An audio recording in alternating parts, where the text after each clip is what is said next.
I'm Katie Ullman reporting for Katie Chats at Smitheetv in downtown Toronto. Has anyone ever fallen asleep while they were asking you questions about this film? No, I think it's pretty interesting.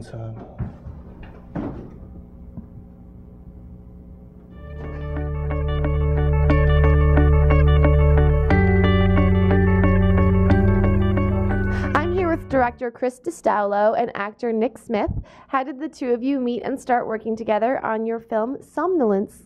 Well, I remember I put out a casting call online, and I saw Nick's application, and I just thought that his work was absolutely incredible. So it was, I felt like a perfect match. Thanks, man. Thank you. Yeah. And Nick, what drew you to the project?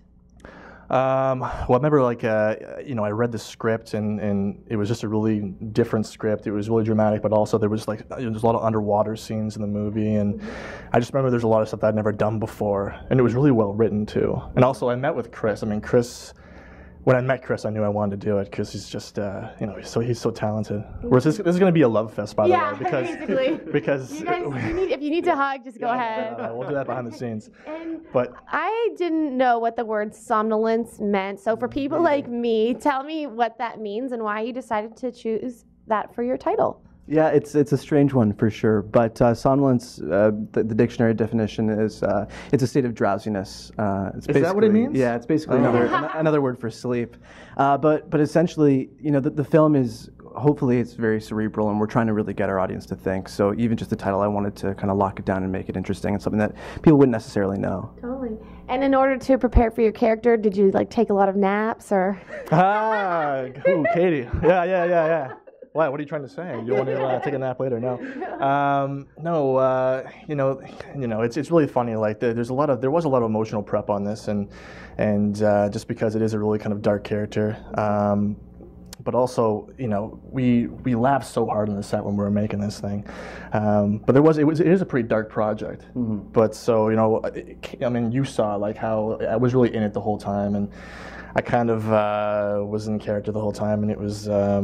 Not to pull a whole Daniel Day-Lewis thing, but it was just a lot of, it was a really emotional role, and I'm really lucky to have been able to do it, yeah. And Chris, what was your directorial style like on set? You had a lot of cool shots, including underwater shots. What was the whole process like through all of these different scenes and transformations? Mm-hmm. I think probably the biggest... So basically, the most important thing that I did while I was on set was just sort of set it up for the actors as best as I could. A lot of it was green screen. So really just trying to get them into the world and really trying to get them to understand what they were interacting with and what was around them, when in actuality there really wasn't anything at all. A lot of it was green screen, as I said. So.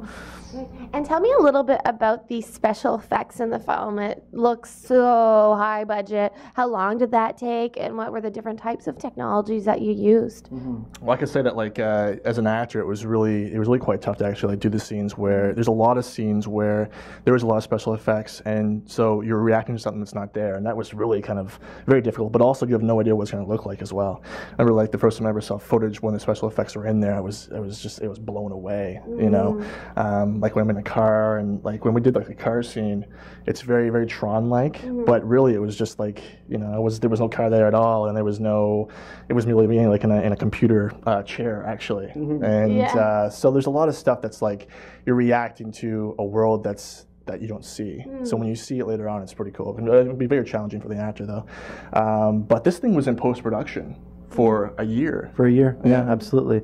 So we contacted a post-production boutique in Los Angeles, and it took a while because there were a lot of visual effects, especially for a short film. Usually there aren't that many, but a lot of shots. But also, I want to say the underwater stuff. That was some of the most incredible stuff I ever had the opportunity to do. And you were 9 meters under, or 9 feet? Okay. Yeah. This doesn't sound right. No, 9 feet, 9 feet underwater. So we would I would actually swim down.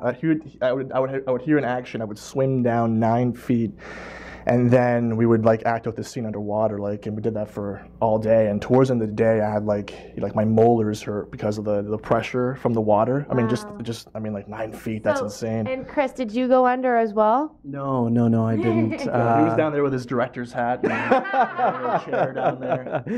Yeah, it was actually interesting the way that the setup worked, because we were shooting in a pool and it had a glass partition underwater, so we were actually shooting right through, but we were in sort of, like the crew was in a basement sort of area, so I'd have to run up and down and give notes, and it was crazy. But you wouldn't think that. You'd think there's an underwater crew down there with you. Yeah, it doesn't. I would have never known. And how long, like, were you under there each take? How long could you hold your breath? Like 7 hours, you know, like sets.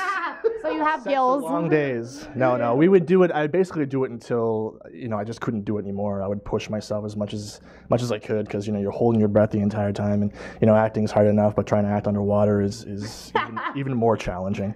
But it was also like something I'd never done before, right? So I just knew, like, oh man, I got to push myself to the limit here, and I really think it paid off. It was incredible. Great. And where's the film going now? So we're submitting it into the film festival circuit. So just doing that, and then we're going to be distributing it later, hopefully. So we have some contacts we're talking to. Cool, great. And what types of projects are you hoping to develop in the future?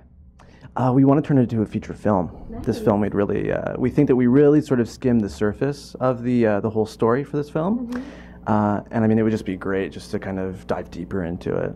And where's the best place for us to find out more information on the film and where to see it online? Yeah, if you go to www.christostaulo.com, you'll find all the information about the film there. And if you look at us on Facebook, you just Facebook Somnolence, all the info's there. And we have, on March 21st, we have our premiere at the Royal Cinema. So we're very excited about that. Woohoo. Are you going to be there?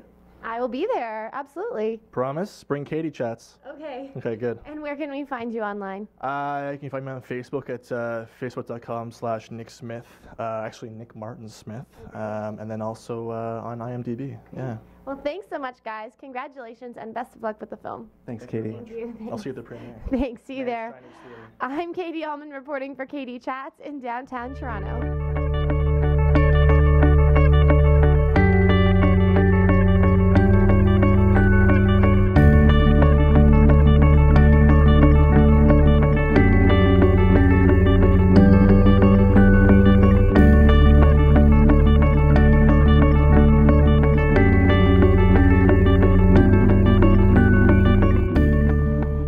What does somnolence mean? Somnolence essentially is a the dictionary definition is Jesus.